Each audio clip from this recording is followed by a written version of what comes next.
C'est d'Amérique que vient le pas décisif, une révolution dans la conception et dans l'exécution.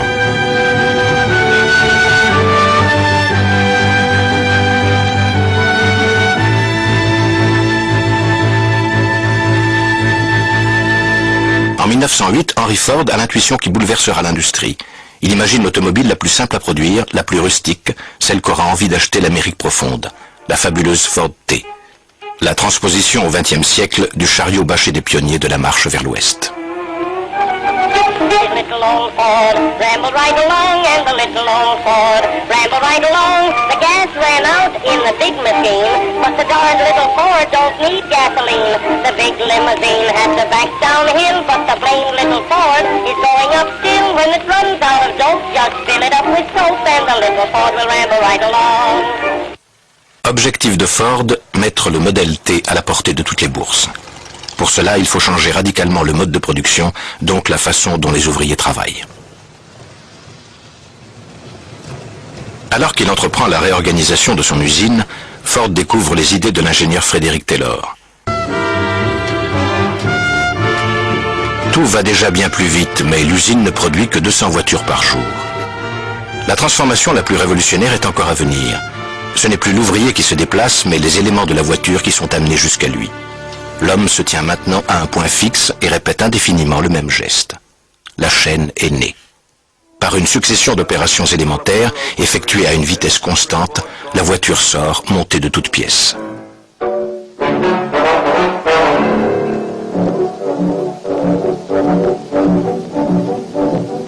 And at that very moment, as the workmen began to fasten the parts onto the slowly moving car, the assembly line was born.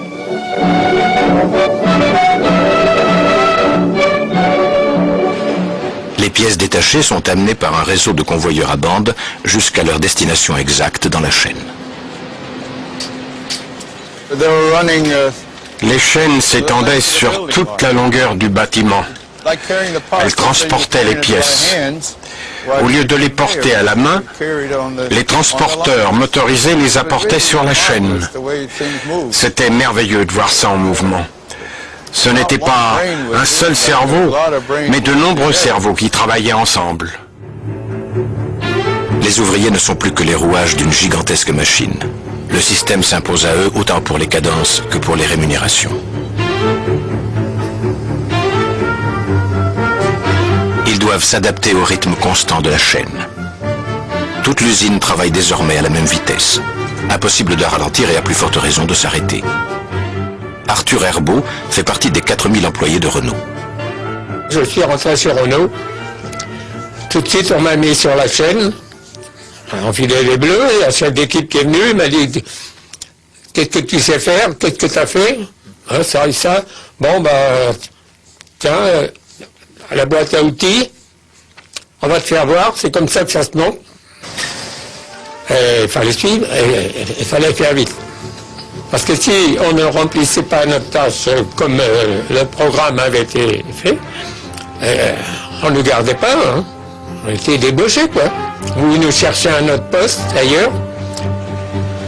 Le travail à la chaîne, c'est pas du travail intéressant, c'est pas un travail qui motive le gars, hein. On peut pas le motiver, c'est toujours faire la même chose. Il devient une mécanique. Il est obligé de suivre la mécanique d'abord. C'est le rendement. Beaucoup ne tiennent pas la cadence. Un ouvrier sur deux reste moins d'1 an dans ces entreprises. Les constructeurs ne s'en soucient guère, notamment Ford, car les remplaçants ne manquent pas, attirés par des salaires sensiblement plus élevés que dans les autres branches. Le temps de fabrication par voiture est tombé à 1h30. Ford affiche des bénéfices records. Il peut donc se permettre d'augmenter les salaires. Lorsqu'il annonce qu'il double la rémunération, la portant au niveau inouï de 5 $ par jour, l'usine est assiégée par les candidats. Red Cole avait à peine 18 ans lors de ses débuts chez Ford.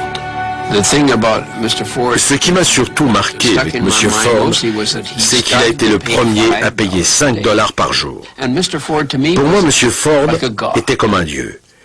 Comme un dieu parce qu'il contrôlait des milliers et des milliers de personnes. Il organisait les gens, les chaînes, les allées et venues, et les équipes, 3 équipes, 8 heures par équipe, matinée, après-midi et soirée. Et pour moi, c'était de l'horlogerie. J'étais très fier d'en faire partie. J'adorais ça. En 1920, Détroit est en plein essor. Sa population a quadruplé en une génération. Les autres constructeurs automobiles reprennent la méthode Ford. Production en série, coûts de production réduits, salaires élevés.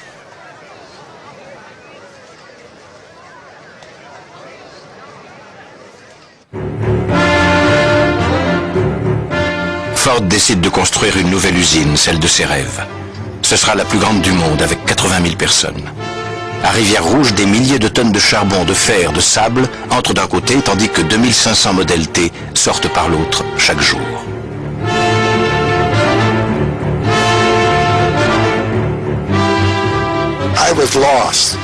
J'étais perdu, complètement perdu.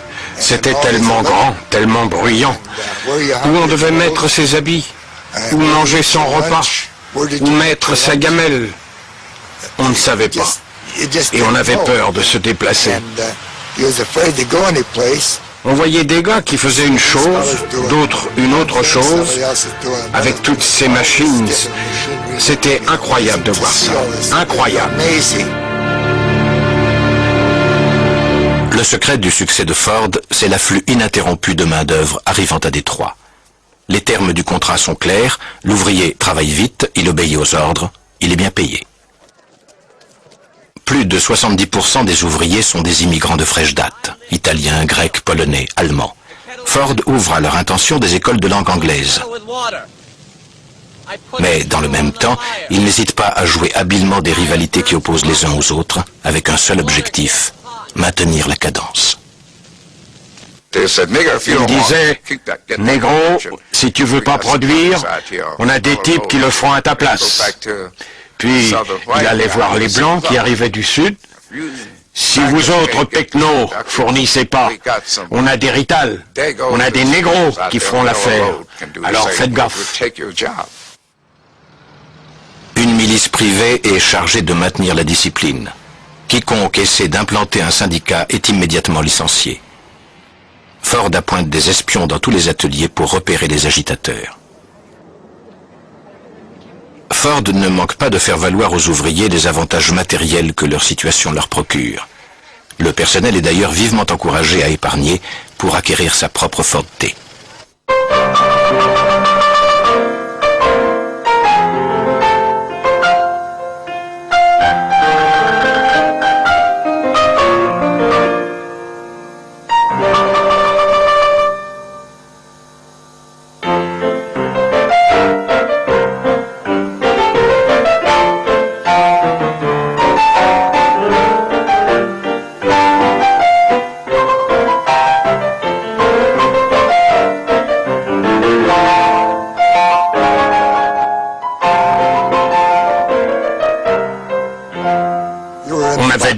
On pouvait se payer ceci et encore cela, et même une voiture neuve.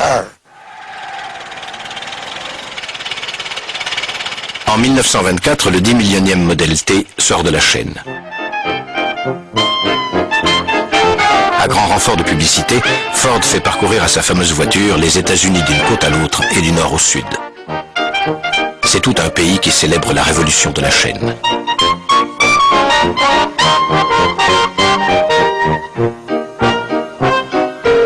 Le français André Citroën est le premier en Europe à comprendre et adapter les procédés américains. Il entend atteindre le plus grand nombre grâce à ses voitures à bas prix, à la publicité et à la standardisation des pièces de rechange.